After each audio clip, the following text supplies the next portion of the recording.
So just to make sure, can people see the screen okay? Or are things blocking it? That sometimes happens. It looks great. Oh, thank you. Okay. So I've been thinking about this term, resilience, for a really long time. I was always fascinated by that idea of how some people seem to sort of just bounce back or surf the waves or whatever that phrase is that we use when we're trying to think about resilience. And I noticed in my own life, definitely, and also in family members, in friends, in my students and my clients, that there's definitely some variations, and kind of just realizing there's no one size fits all, there's no one right way, but really wanted to understand more.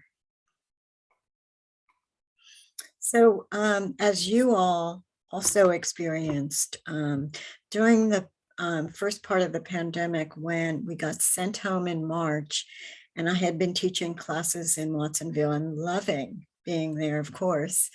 We said goodbyes 1 week, and I thought, oh, we'll be back maybe 2 weeks, right? And then everything sort of went on its head, and we pivoted like crazy and got really dizzy.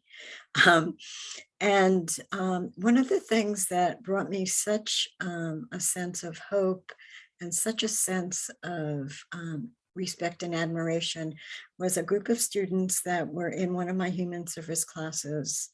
And as we pivoted, and we were all really having a hard time figuring out just the technical aspects, not always having access to what we needed in terms of technology, and then beginning to deal with all the ups and downs of what the pandemic meant in our own lives, in our world, in our community. I noticed and admired this group of students who, no matter what showed up, they just showed up, and they became a community within themselves. And they brought so much inspiration for the rest of the class and their teacher. And they had all these qualities of, let's support each other, let's hang in there, no matter what, we're going to do what we can and be persistent. Somehow we're going to get through this. And those qualities stuck with me so long after that class ended, and all the way on into all the new variations of what we were dealing with, the pandemic. And I sort of went on my own little quest at that point. I was pretty, I was a mess, really. And I'm sure many of you can identify. It was like, I don't do Canvas, I don't do Zoom. I want to see my students. I want to see my family. I want to stop feeling scared and horribly frightened all the time. I want things to be going back to normal. So resilience kind of took on a whole new aspect for me. And what I'd like to hear now, and I know that we're short on time, but I'm hoping we can pull this all in, and really like to hear a little bit from you. And it's okay to say or chat your name, what your connection is to Cabrillo, and then a phrase or word that describes resilience. And this doesn't have to be the perfect definition. It can just be something that popped into your head right now. So whoever wants to talk out loud is wonderful, and whoever wants to chat is also more than welcome to do that. Does somebody want to start? I'm going to say hope.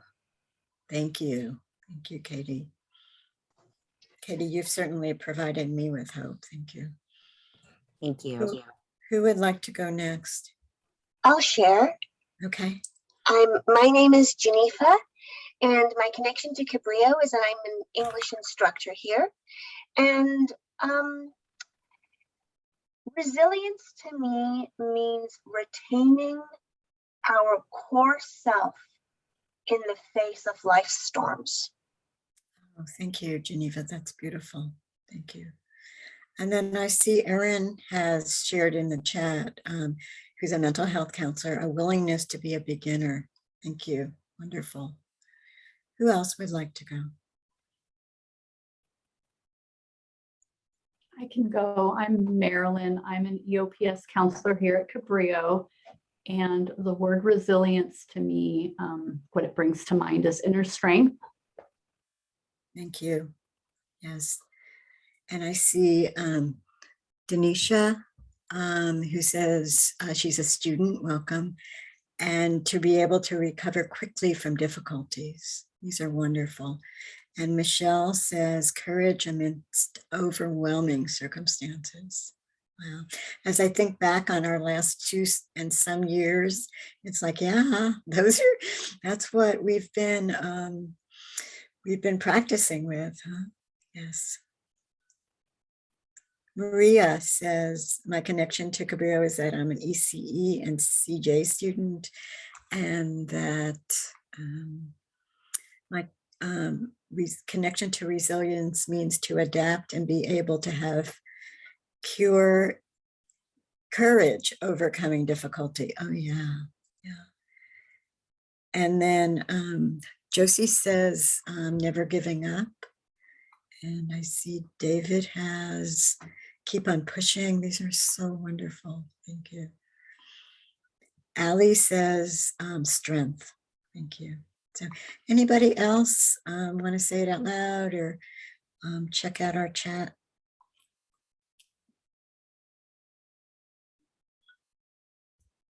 Are there more? Somehow I lost my, there we go. Lost my chat box. Tomorrow is another day. Don't give up. Thank you. Those are wonderful.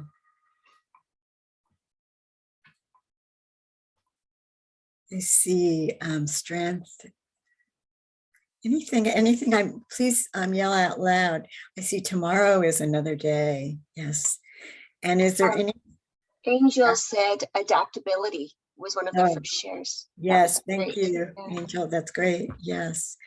And anybody else have anything to add to that? It's almost like I wish it could be a collage and we could just see those up somewhere with the beautiful colors and images. So that may happen at some point. Okay. Who did I miss, or who wants to go that hasn't gone?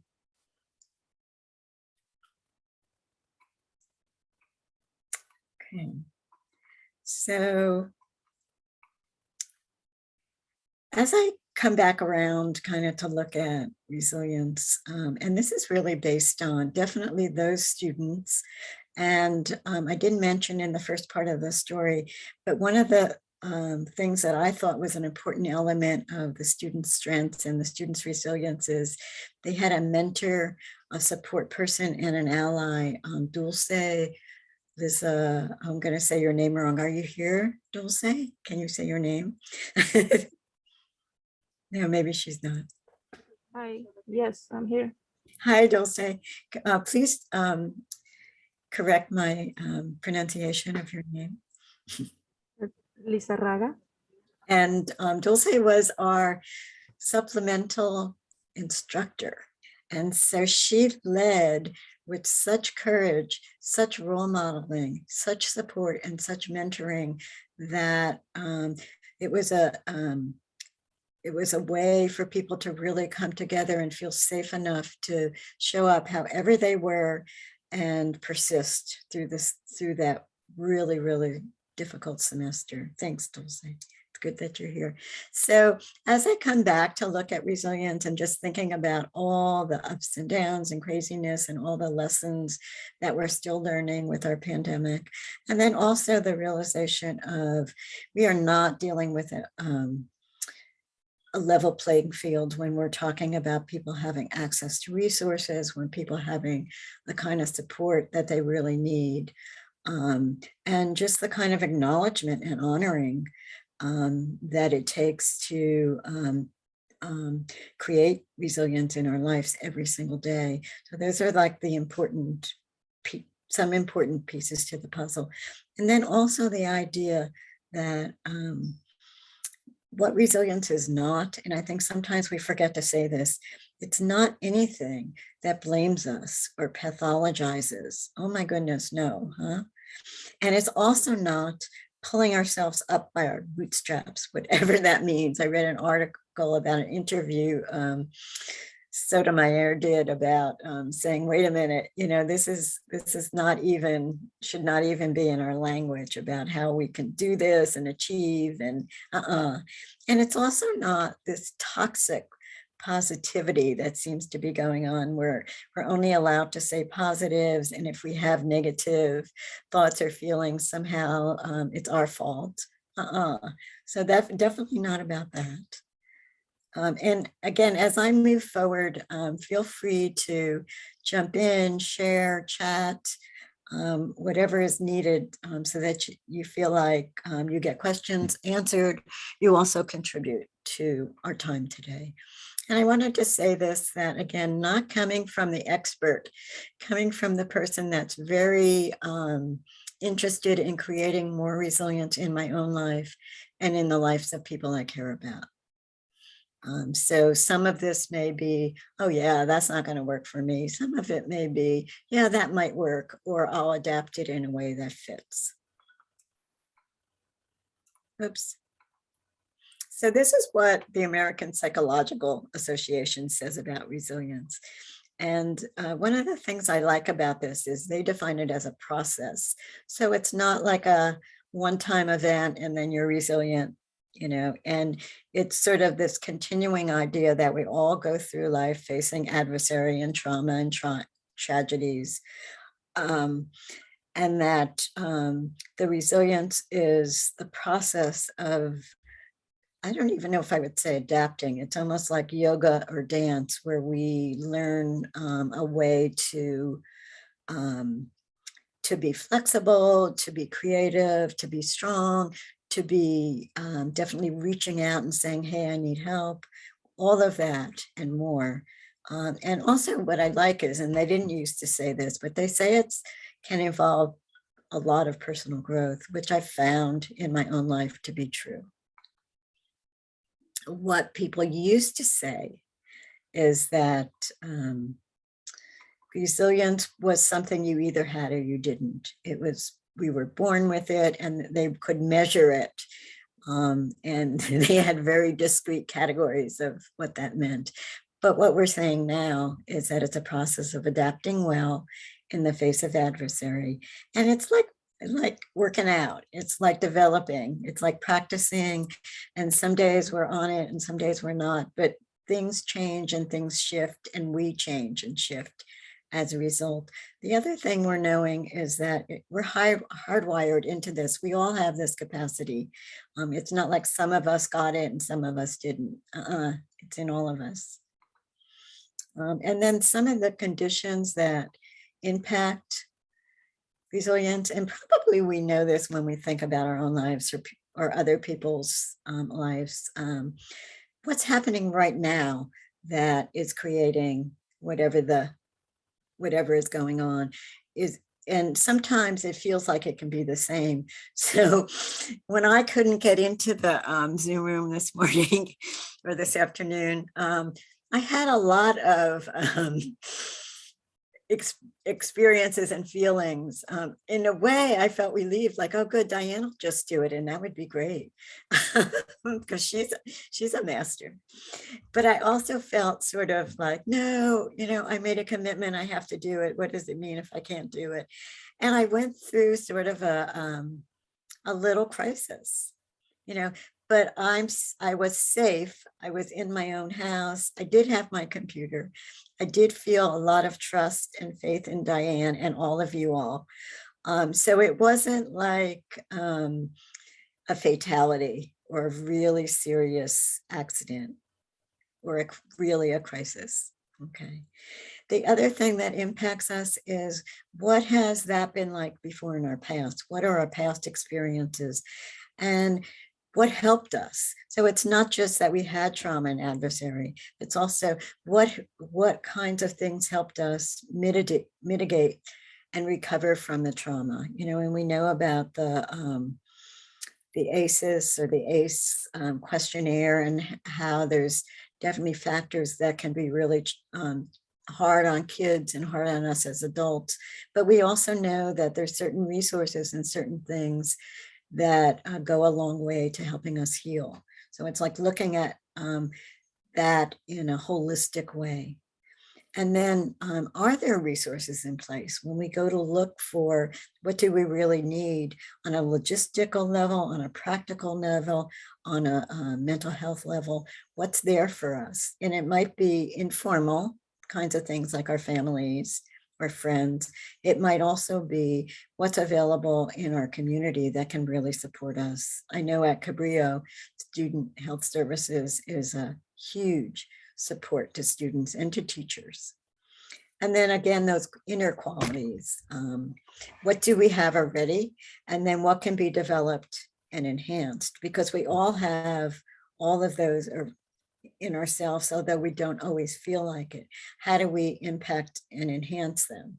And how do we develop them more? And that's some of what we're going to talk about this morning or this afternoon, I guess. So I wish that we had owner's manuals for our brains, right? That we know this stuff, but it's not like turn to page 22 and you'll get the solution. But we know that neuroplasticity in a way is like a muscle building, that things that we do become stronger and the things we rarely do become weaker and sometimes get extinguished. So in this way of thinking about it, even though it's not an easy peasy thing, we have a lot of choices and a little bit of power to influence our how we change and learn and grow from new experiences. So the idea that we can change as we experience new things and adapt. And every time we repeat a thought or emotion, we're enforcing our neural pathway. And the strength of all these kinds of connections can really lead to a way to develop and create a new way of being. Okay, but we also have, and this is why it's not easy peasy, I think, we have this wonderful survival response that quickly puts us into, oh my God, something's happening. I don't know how to get into the conference. I'm doing it wrong. There must be something wrong with me. So that idea that we can quickly go from everything's okay to, it's not. Makes it really hard for us to use all our new learning, right? And there's a wonderful neuropsychologist that I really like. I've tutored him in this workshop, Rick Hansen, who says the brain is like Velcro. So negative experience, we're attached, but anything positive often acts like Teflon, it just flows away. And again, this is sort of a picture of the road that's the dirt road, because we're just learning new experiences. We're learning how to respond in a different way to things that might have stressed us out. So it is not that smooth until we learn over many, many, many times of repeating an experience that's positive, how to create a different neural pathway with a better way of responding.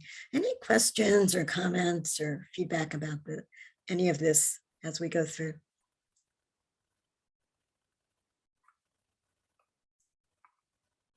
Okay, so one of the things I learned about recently, I didn't actually know we had this, because I always thought that your amygdala senses danger and then that's it. You're on alert, you stop thinking and start acting. It could be anger, it could be fear, it could be just sort of like a deer in the headlights where you kind of numb out and you're just staring into the face of crisis. But there's actually something called response flexibility. And this is a process that can create a gap between what that trigger is and the response to the trigger. So you eventually have room to make a conscious decision. It doesn't always feel like it, but I think this is a practice we can use to develop more over time. And I love that quote. Does anybody want to say that Viktor Frankl quote?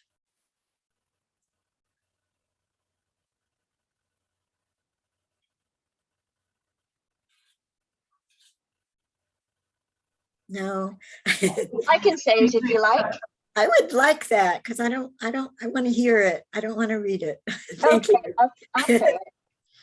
Between stimulus and response, there is a space. In that space is our power to choose our response. In our response lies our growth and our freedom. Thank you. Thank you so much. So that's a very powerful statement. And just that knowledge, kind of goes, oh, okay, so that's a different perspective. And I think a lot of times when we're thinking about resilience, let's change the perspective. Let's change the window that we're looking at the issues. So the resilience practices that I've found most helpful are these right up here. So it's definitely anything that has to do with breath, our bodies, movement, being aware of our sensations, and deepening those in any way that we can. Okay. And then, of course, just how much do we understand ourselves, and not just understand, but accept, yeah, this is what's going on with me, and that's okay. And having enough compassion to be willing to sit with the discomfort, to be willing to acknowledge and support ourselves, even when we're dealing with shame, to find different ways to be okay with who we really are. Another one, of course, is what my students did so well was they shared their humanity. They shared their worries. They shared their crises. They came together to trust each other and to build a community among themselves. And then, of course, for me, it's been mindfulness, practicing whatever way works for me. It doesn't always mean sitting and saying om. Often it means walking and just breathing. Sometimes it means just breathing and not being particularly zen about it. Just, okay, in this moment, I just need to take breaths. And to find a way to do that with a perception that's not just what I think is happening, trying to really go into a place that's not a thought, but it's just being present. This is real right now. This is what we're doing, and creating a way of accepting that. So what do other people think? Have there been other kinds of things that, or these things that have worked for you or that have become part of your practice for resilience?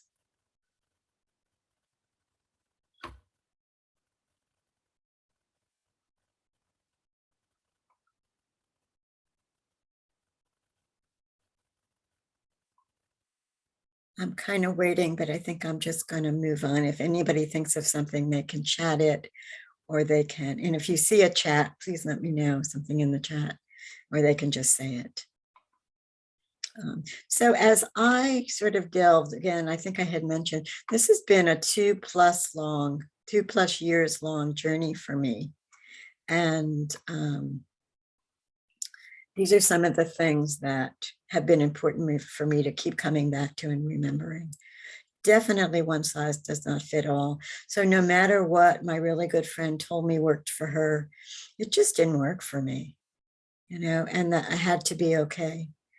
And when I did try something, to really try and pay attention to what was going on for me. How was I doing in my body? What was I feeling? What was I thinking? And to use it kind of continuously to self-evaluate or assess, is this something that I want to put in my toolbox? Is this going to work? Okay. And then making sure that this was not a solo journey. I have many people on the path that are in front of me, next to me, maybe even a little behind me, or we change, power walking faster or backing down because something hard just happened, but definitely sharing your journey with friends, with support groups, with people that you can trust. Really, really important. This is not something we do on our own because we know we need, just like we need for any kind of learning, we need community to be able to learn and really be effective. Powering through, not okay. Can't do it with resilience. And often if we try, it comes back and can be pretty hard on us. There's a phrase that I'm going to talk about in called backdraft. I don't know if anybody experienced it, but sometimes when we're working on stuff, we experience really intense emotions. And that's good because it means that we're going a little bit deeper. But sometimes it means that we need to also back up and slow down or get a lot of support to deal with stuff. That backdraft can be a very powerful way to go deeper, but you need to do it with a lot of support and caution. It might be a time to look for counseling or look for support groups or work with friends. And then the other thing that I skipped about that, just short doses over time. The more the better, but very short, little brief things. So yeah, that's sort of the guidelines for moving forward. And then we're not going to do all of these. They're in the, they're in the PowerPoint that you all should be able to get. And I also have a resource list that's on a Google Doc that I can share. But I want to give us a chance to share some of them. So I'd like us to do this first one, and you have options because I love to give people choices and options.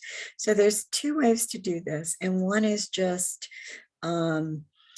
remembering something that recently happened to you where you felt somebody was kind to you. They did something, and it can be small. Sometimes a smile is what we need, right? Or it can be some kind of favor or some kind of thing you weren't expecting. So that would be one way to think about it.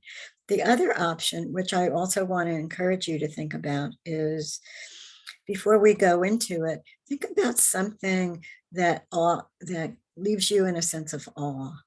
The one that I picked, though I haven't had a chance to do this in a really long time, is that sense of holding a really brand new baby very close to your heart. But it could be a musical performance, looking at a work of art, going down and looking at the sunset over the water, whatever it is to you. So in just a minute, we're going to go into this. And think about what you want to pick ahead of time.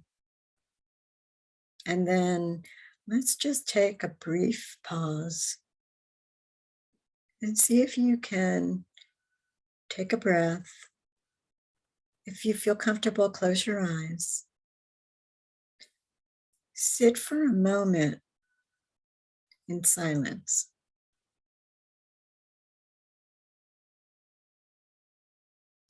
And then, with another breath, remember that act of kindness or that experience of awe that you had. Almost like it's a visual snapshot. It could be a word, it could be a phrase. Find a way to anchor that and breathe into it.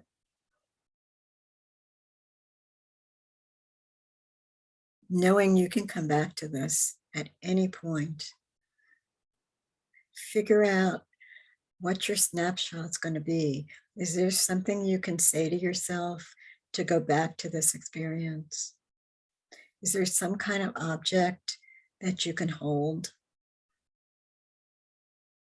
Is there a word or a phrase that will help you remember this quickly? And take one more breath, seeing if you can even more deeply experience your moment.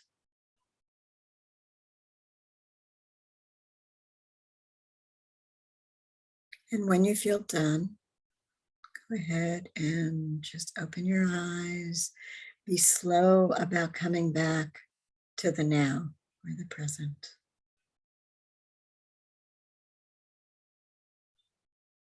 Would anybody like to say how that felt?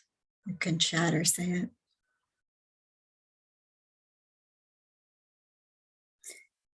Can be hard to do in Zoom, right? Or if you're sitting in the middle of an office or in your car, wherever you are.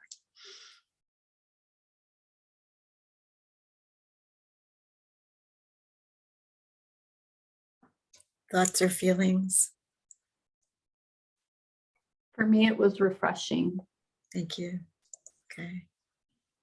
So the idea is that it is not a one and done, right? It's definitely the more that we practice this, the more that we bring this into our lives, and especially on the days where it feels really lame to do it. I know I have those days where I'm like, really, I'm going to stop and do this when I have to like drive all over and get stuff done and get on Canvas and just it's like some days that feels like but those are the days when we actually really need to do it.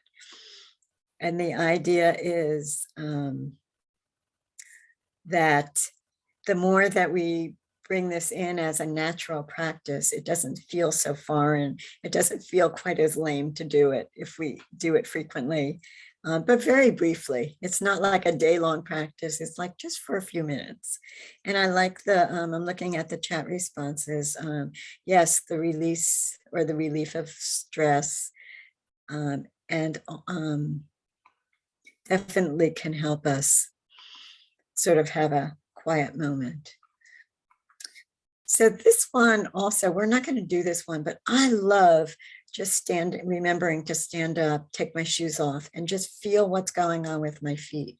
Our feet are so important and they ground us. So whether we're walking on them and realizing what's happening, or we actually have our shoes off and we're noticing all the different parts, all the sensations, whether we're moving them. I know in Pilates, they let me do something really cool with a hard ball where I massage it over my toes and all over my feet. And I realized, oh, I have more than just shoes on feet. I have feet that support me, that clue me into what's going on with my body and can really help me relax. So just really appreciating that is wonderful. This one I like to do when I'm feeling anxious. And so again, we're not going to do it now because I want to make sure we have time. And I know you all have something else to get to in a while. But this is wonderful, especially for anxiety. So it's a way to help us feel safe, to feel comfort, to feel love. And we're doing it for ourselves. So it doesn't require somebody else. But as we touch our heart, and I usually like to do it with two, so one over the other, we're finding a way to just breathe in. And sometimes it takes a while to get into this one, a sense of safety. And again, remember that one moment. So you want to, when you go to this one, think ahead of time. What's the one moment I want to remember? And it's really not good to choose a day or a whole moment or a whole relationship, because often when we think about relationships, they get more challenging. We can think about one moment that was just perfect. But we probably then begin to think about other times when, oh, that didn't go well. When I told them that, they said that, and we get into a whole story. So we don't want a story. We just want a moment when you felt safe, loved, and cherished by somebody else. And this somebody else can be your pet. It can be a image you have of a person that is not in real life, but somebody you expect would treat you like this. It could be somebody famous. It could be somebody spiritual. So you get to create the moment and the cherishedness and whoever the person that's cherishing you is.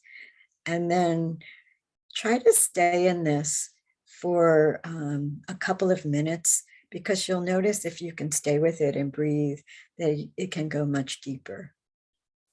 So comments, questions about this one? Okay. This is a different perspective to take on stress, which helps me sort of remember that idea. And we all know this, stress isn't bad, right? Sometimes stress is something that motivates us, that gives us courage, that helps us. It's like a call to action. But a different way to think about it is this idea that we need the stress and also the working with the stress and dealing with it. And when we also need the time of rest, the time when we have a sense to sort of come down and just experience an easier time. I'm going to read this quickly, and you can just sort of think about it. And if you want to jot some things down for yourself, that would be great. As a potter presses clay on a spinning wheel, a shape begins to emerge. The rotation of the pottery wheel and the gentle yet firm hands of the potter work together to mold a mass of clay into a beautiful form. If the potter exerts too much pressure, the clay will break or tear. If the potter exerts too little pressure, the clay will not transform into a piece of pottery. After the potter is done making the piece, the clay must rest before it goes into the kiln to be fired. Like clay pots, we also need to balance periods of intensity, which just times of just rest. So something, maybe a note to do and journal for later, is how can you bring this potter's view and this balance into your life? And how might changing one small part of your day, your week, or your life bring you this balance?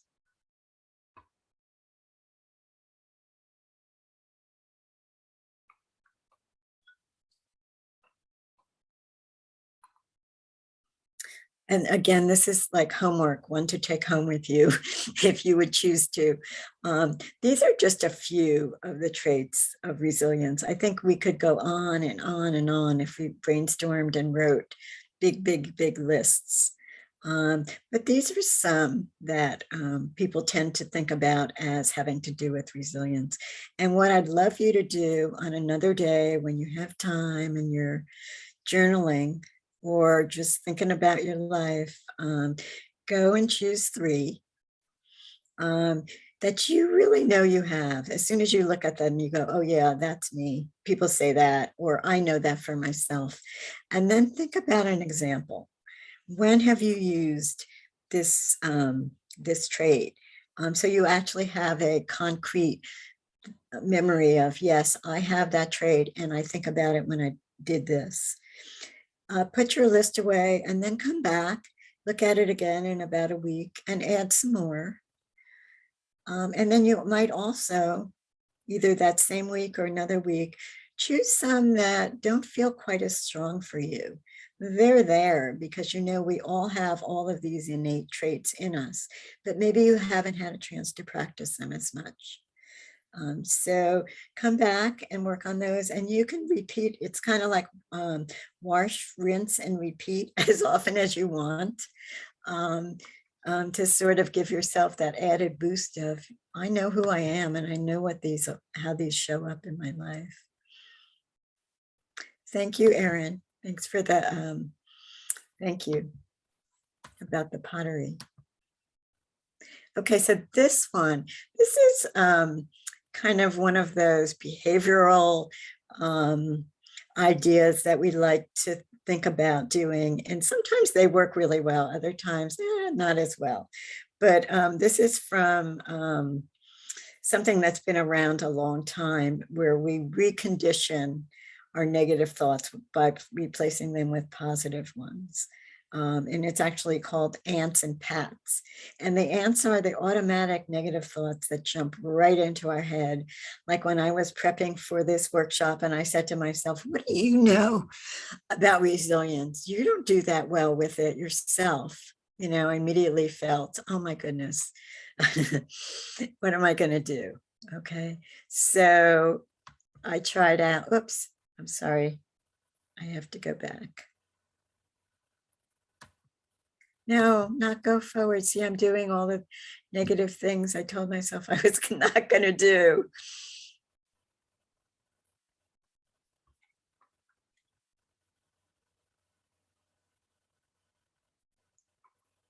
And then I have to go back again.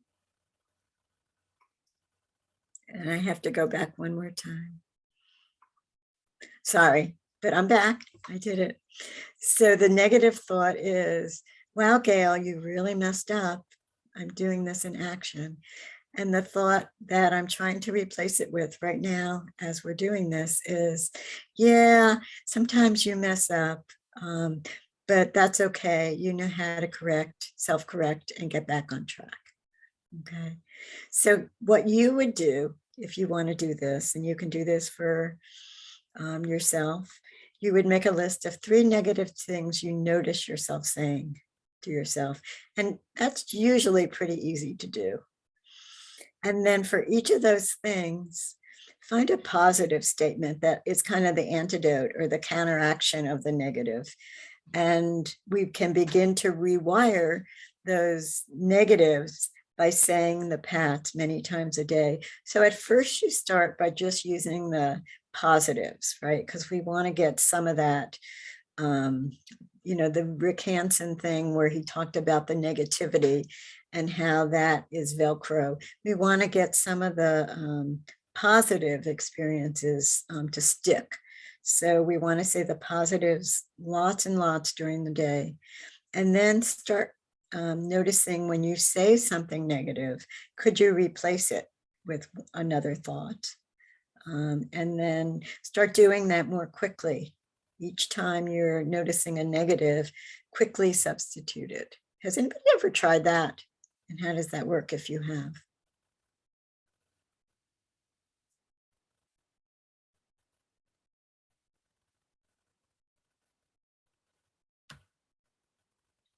Okay, so, oops, I see a chat.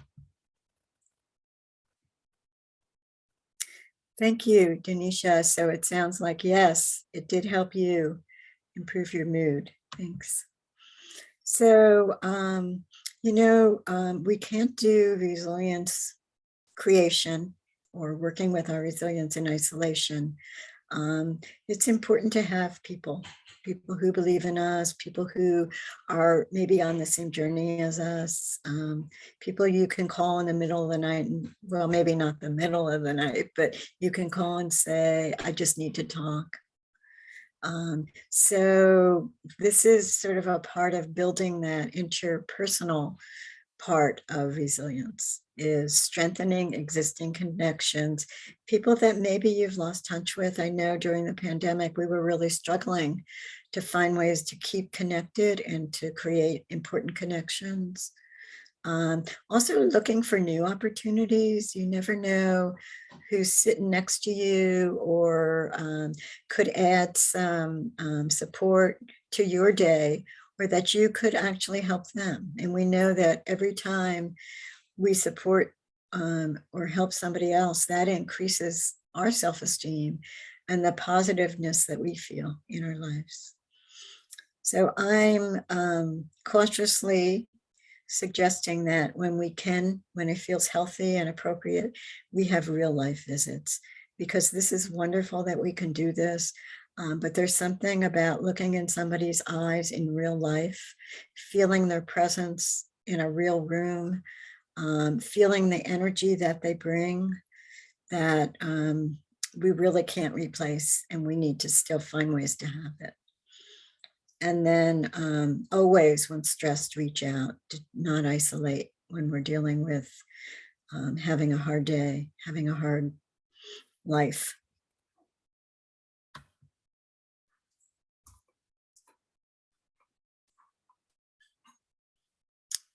Oh, there's a slide I want to show you first. Okay, so this is I know that we want to create joy. And this is one of the ways, and I'm hoping that you guys will have ideas too.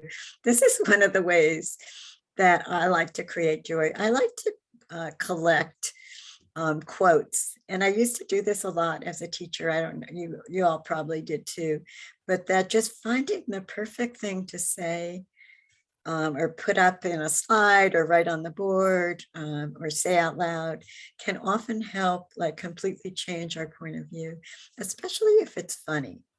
Okay, so some of these aren't that funny, but the ones that are, so I don't mind. I didn't write it down because I thought maybe there would be like important people. I wanted to say the real word that comes before happens. But I'm hoping you're all thinking about the real word and laughing because it's just true, right? And we might as well say it. And sometimes it just makes me laugh. It's just like, yeah, it just happens. We don't have to dig too deep to say, you know, I'm having a really crappy day. Excuse me for saying crappy. And then the other one I love is that thing about dancing. If in life you stumble, make it part of your dance. Whether people know or not, it doesn't matter. It's part of your dance. And then this one about the Weebles is maybe dating me, making me acknowledge how old I am. So I don't know if I had these toys, my kids had these toys, but most of my students don't know about these toys. So does anybody know what a Weeble is? I just have to say, I'm so excited right now, Gail, because I grew up in England and I didn't have a lot of toys and I had a pack of Weebles. And I literally got myself through some aces as a child by saying, Wow. I'm a Weeble. Weebles wobble, but they don't fall down. Thank And I you. used to say that to myself all the time. So yeah. Yeah, I love the thank you so Weebles. much. Also, a phrase of mine, you know, those Weebles, they are amazing and they don't fall down. They go down, but they come back up. So thank you. Yeah. And then the other one I really like is that by Frankie Perez. You know, what's the issue? What's the issue? You know, we work hard trying to find out what the issue is, but actually how we respond to the issue is the issue. We don't have to go too deep. What are we going to do?